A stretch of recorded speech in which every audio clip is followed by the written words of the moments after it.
Well, we're very lucky today at BoardGameGeek. We have Matthias Kramer here to talk to us about his great game, Glen. Hello, everybody. Hello.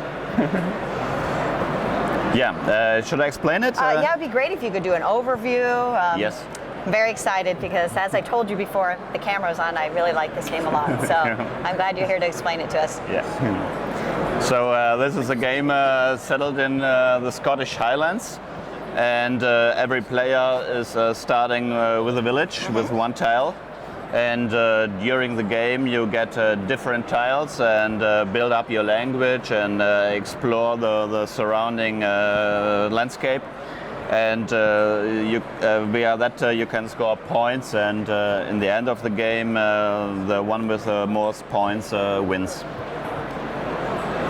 And the game is separated because we have three piles there, and so the game is separated in 3 rounds, and after each round we have a little bit of scoring, and then we have a final scoring after the last round.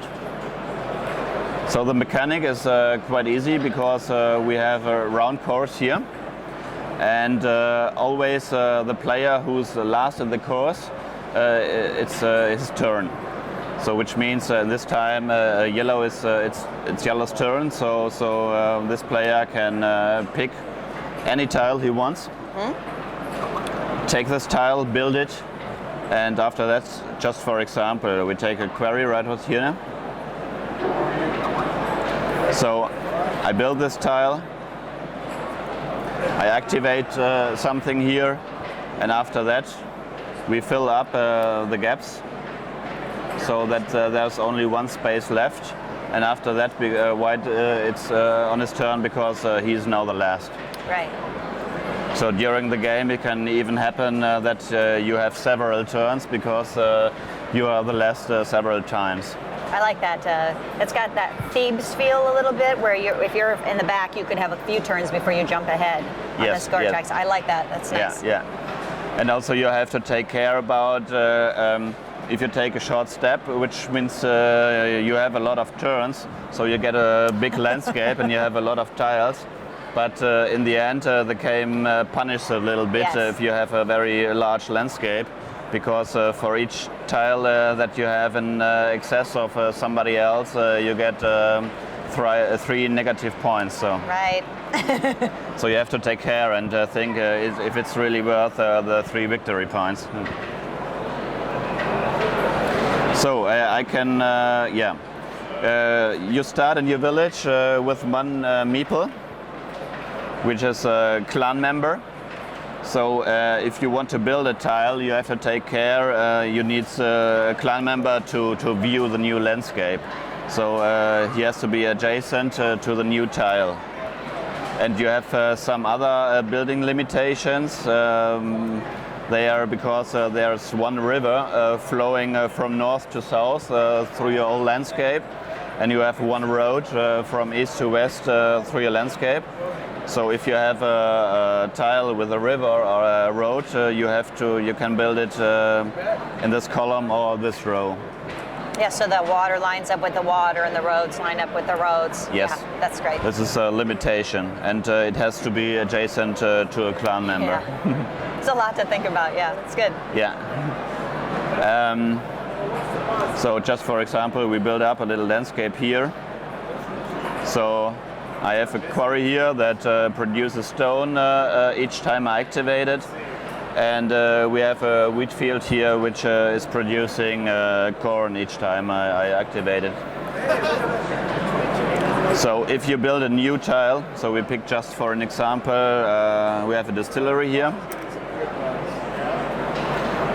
If you pick a new tile, you have to check if you can build it, and after that all of the adjacent fields are activated.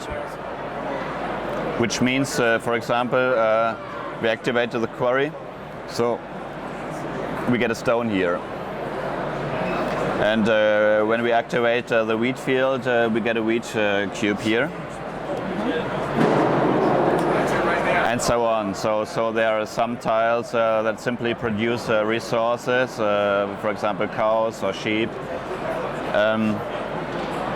There's only one tile that uses resources and makes something different of it. This is the distillery. So it is using wheat. Right. And so you take the wheat from somewhere from your landscape, and then you have one of the important things in the game, which is whiskey, of course. We're in Scotland. This is important for scoring.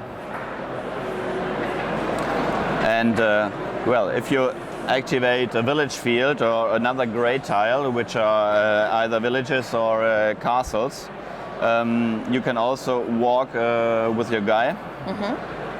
So this might be important because if I want to build in the future, if I want to build here, so I walk simply here, for example, so I can use that spaces in the future. You can also build additional villages, so you get more and more flexible. Right. And instead of walking, if I have several villages and so I have several men, I can, instead of walk, I can put him out of the game. So he is relevant for scoring because it's a chieftain and he can score points. And that's a hard balance to do, deciding to take it off or not. I find it, I always leave the chieftains on, but other people take them off and they get more points at the end. But you have more options of what you can get to score. You can get very limited. Yes. So you can go down to 2 chieftains. If you have a big landscape, you have to think carefully of what you're doing and where you want to build next. It's the spatial thinking and reasoning. If you just have one chieftain in the end of the game, it's very dangerous. Yeah, because you can only let those, what produces around the chieftain, and what he should play. Another feature is we have so-called special places that are either lakes or castles or some abbey we have also. These tiles have a special function. So if you take a special place which is marked by a red dot here, you can take the card here with a similar with the same name. And for example, each of that has a special ability. So that one just gives you 2 resources. That's quite easy in the beginning, but in the end of the game they get very, very powerful. So you have to think about doing a big step to get these pieces first. And then you won't have a turn for a while, possibly, because you jumped so far ahead. Yeah. So you pay with a turn. Yeah. And you collect these tiles also, so because you can score for them in the scoring round. Move it to the other window,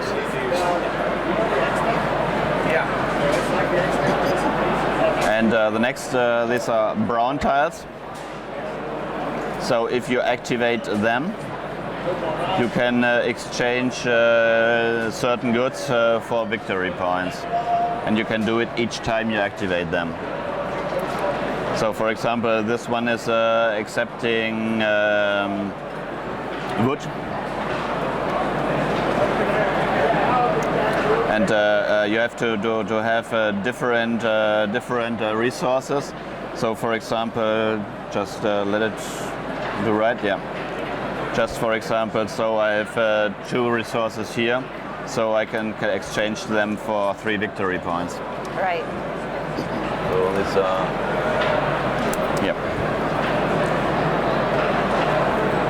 And the iconography on these really explain that well, like how much you can turn in and how many times and all of that, This is an annual fair, so it expects to have different goods because people can't buy that much from one good. So.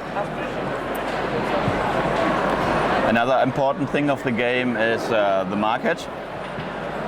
So whenever I need a resource, I can simply buy it if I haven't it. So just for example, I need some wood. I just put 1 coin here and I get that wood and can spend it for something. Some tiles have costs, So, for example, for that annual fair, you have to pay 1 wood simply. So if you haven't got a wood somewhere in your landscape, you simply can buy a wood. And you can do that immediately whenever you get to it and you want to buy it. You can just put it there and anytime during your turn. Your turn. You can also just let's make another example. So somebody else bought stone out of the market, and I have stone, so I can simply sell it and take the money out of the market. So there's no bank. I just can sell the goods that somebody else bought. There are some tiles that are very expensive, so you need, for example, for castles, you need 2 or 3 resources. That's quite expensive, because if the market's full, that can cost a hell of money. So you're very limited in your money, and you always have to think if it's worth, because money in the end, it's 1 victory point. So you have to think twice if you want to afford that castle, or if you just leave it. Yeah. So whenever 1 pile is finished, there is immediately a scoring round, which means, just for example, so you have 3 guys out of the game. I have 1 guy, so it's every time we compare each other, and everybody compares to the player with the lowest number of for example, chieftains here. So you have 3, I have 1, so you will score 2 points because you have a difference of 2 points. And it depends how much the difference is. So if you have 1 to 3, it's 1 to 3 points. And if the difference is 4, you get 5 points. And if the difference is 5 or higher, you even get 8 points. So that's a lot, and you can make a lot of points by having big differences. And once you take them out, they're just for points. They don't get to be back on the board, and they don't get to activate anything. So it's definitely a good balance. They're fighting now. They're fighting. And after the game, there's 1 additional scoring, because we compare the landscape each other. So just it's a stupid example, but you have 1 tile, I have 5 tiles, so I have 5 more. Right. And for every tile I have in excess to you, I have to pay 3 points. So for each tile? For each tile. So I have 3 points per tile. Yeah, 3 points per tile. Okay. So in this example, I have to pay 15 points. Oh, okay. That's why my score is so low. Okay. Yeah. Okay, that makes sense.